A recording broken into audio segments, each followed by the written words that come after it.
Terima kasih Anda masih bersama kami di Kompas Petang. Saya Cynthia Rompas. Saudara, jelang melawan Guinea, Timnas U23 Indonesia kedatangan Alfeandra Dewangga untuk memperkuat lini belakang. Dewangga seperti terlihat dalam akun Instagram Timnas Indonesia sudah tiba di Prancis dan mengikuti latihan ringan. Kehadiran Dewangga akan mengisi kekosongan lini belakang setelah ditinggalkan Justin Hubner yang kembali ke klubnya di Jepang. Dan Rizky Ridho yang masih belum bisa bermain karena hukuman kartu merah.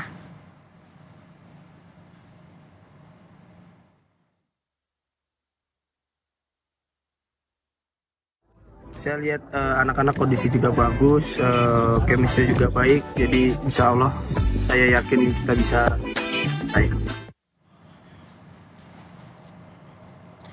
Selain Dewangga, Timnas U23 juga berharap pada Elkan Baggett untuk bisa memperkuat Timnas U23 di pertandingan play-off melawan Guinea. Namun sejauh ini saudara, PSSI belum mendapat kabar dari klub Elkan terkait bisa tidaknya Elkan memperkuat Indonesia dalam pertandingan besok.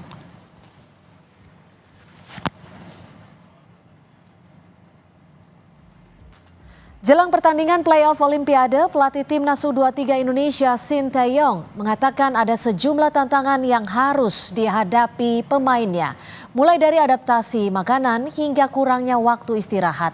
Timnas U23 Indonesia akan berusaha memenangkan pertandingan play-off menuju Olimpiade melawan Guinea. Sejak Senin lalu, para pemain sudah mulai berlatih sebelum melakoni laga melawan Guinea besok malam.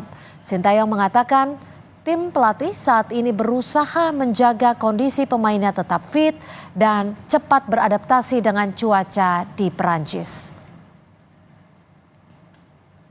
선수들 장거리 여행했고 피곤하고 그래서 회복하면서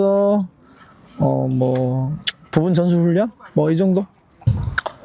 지금 보시다시피 옷도 우리가 두툼 잠바도 입고 있고 상당히 온도 차가 심하고 해서 선수들 몸 관리가 상당히 중요하고 지금 어떻게 보면 영양학적으로 상당히 지쳐 있고 하기 때문에 선수들이 그런 관리 그런 게 가장 중요하다. 그래서 지금 최대한 선수들한테 컨디션 조절을 맞춰주고 있다.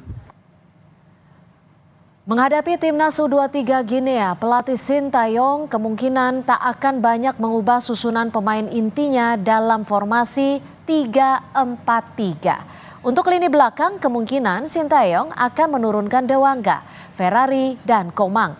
Sementara di tengah, kemungkinan akan diisi Ivar Jenner dan Nathan. Sementara untuk sayap kiri diisi Pratama Arhan dan di kanan diisi Fajar Faturrahman. Sementara lini depan, STY kemungkinan tetap mengandalkan Stripe, Marcelino, dan Witan.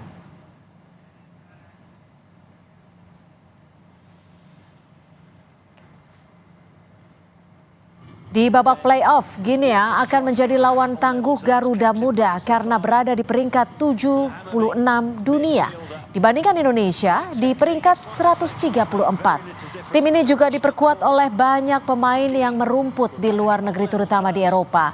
Setidaknya tercatat dari 19 pemain yang akan berlaga lawan Indonesia, 13 diantaranya bermain di kompetisi Eropa.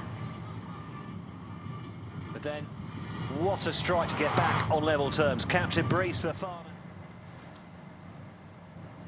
Sementara saudara, Guinea akan mengandalkan pemainnya yang bermain di liga-liga Eropa. Di antara para pemain tim U23, Guinea yang patut diwaspadai dan telah merumput di Eropa. Yang pertama ada Ilaix Moriba, bermain di klub Spanyol Getafe. Sebelumnya ia juga pernah memperkuat Barcelona. Lalu ada pula Ibrahim Diakite yang bermain di Lausanne, Swiss, juga Algasimeba yang bermain di klub Liga Yunani Olympiakos.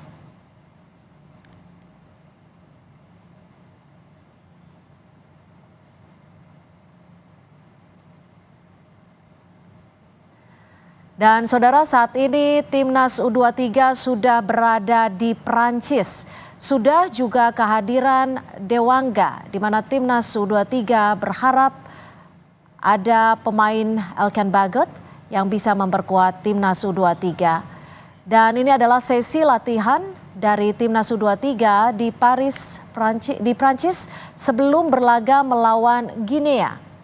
Timnas U23 nanti juga sudah kedatangan Alfeandra Dewangga untuk memperkuat lini belakang. Dewangga seperti terlihat dalam akun Instagram Timnas Indonesia sudah tiba di Prancis dan mengikuti latihan ringan. Kehadiran Dewangga akan mengisi kekosongan lini belakang setelah ditinggalkan Justin Hubner yang kembali ke klubnya di Jepang. Dan Rizky Ridho yang saat ini masih belum bisa bermain karena hukuman kartu merah.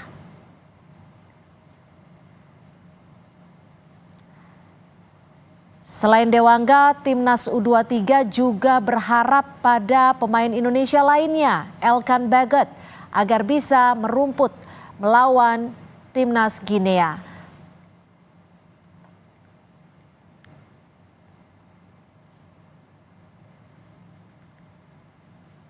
Dan saudara, kita akan membahas terkait dengan seperti apa persiapan dan juga peluang Timnas U23 melawan Guinea yang akan berlangsung di Prancis pada 9 Mei 2024 besok. Sudah ada pengamat sepak bola Sabto Haryo Rajasa bersama Kompas Petang. Selamat sore Mas Sabto, terima kasih sudah bergabung bersama kami di Kompas Petang. Selamat sore, Cynthia. Ya Mas Sabto, ini STY punya PR dan seluruh masyarakat Indonesia tentunya mengharapkan laga dari Timnas U23 bermain maksimal. Apa saja PR yang harus dibereskan oleh Sintayong belakangan ini? Iya, kalau bicara PR terbesar ya mungkin mental ya. Kalau kita harus akui, sebetulnya kan kita menuju laga semifinal dan juga laga 3-4, itu kan sebetulnya kita peaknya naik tuh. Tapi kok justru di dua laga itu kita mulai berturun dari sisi peak, dari sisi mental, dari sisi fisik, kita terlihat sekali menurun gitu. Jadi saya rasa yang pertama harus dibenahi adalah faktor fisik dan juga mental. Dan semoga dari jeda waktu yang dihadapi timnas, moga-moga ada perbincangan, ada masukan, ada segala macam perubahan yang coba dilakukan untuk memperbaiki levelnya ke level tertinggi lagi. Maksudnya kan kemarin terlihat sekali kelelahan, dengan adanya jeda ini otomatis harapannya adalah fisik itu sudah bisa kembali dan otomatis mental mereka akan semakin baik pula. Ini kan Dewangga sudah tiba di Prancis. Apakah Dewangga bisa menjawab solusi dan juga pemain-pemain yang saat ini ada Ridho yang tidak bisa bermain? Apakah kehadiran Dewangga cukup membantu? Ya, PR besar kedua ya, jelas di lini pertahanan ya. Ketika Justin Hubner tampaknya sulit untuk bisa bergabung, lalu Elkan Bagot juga masih menjadi pertanyaan dan sudah dipastikan maksud saya Rizky Ridho juga mendapatkan kartu merah dan tidak bisa bermain, otomatis ada ketimpangan ya di lini belakang kita. Ya, cuman kalau kita tahu Dewangga, permainan belakangan di klubnya juga cukup bagus, lalu pengalaman dia di SEA Games menjadi juara juga menjadi salah satu acuan kenapa dia dipanggil. Jadi saya rasa dia menjadi salah satu pemain yang secara otomatis saya rasa layak dimasukkan juga sebagai starter ya, menemani entah itu Ferrari di lini belakang atau Komang Putra di lini belakang. Mas Haryo, kalau dilihat dari formasi nih, STY selalu menempatkan formasi 3-4-3. Apakah ini akan kembali diturunkan formasi ini oleh STY? Iya, saya rasa ini memang formasi yang paling pas ya buat timnas. 3 back tengah yang punya kualitas yang hampir sama. Saya rasa ini wajib dimainkan kembali formasi 3 back dan juga 4 gelandang yang punya kemampuan bertarung cukup baik, 2 wingback yang cukup punya kemampuan untuk progres maju, tapi juga cuma defense yang kuat. Nah, pertanyaannya kan personilnya siapa aja nih yang dipilih ya? Ketika Marcelino mungkin ditaruh di depan kiri, kan artinya Irfan Jenner kan tidak punya teman.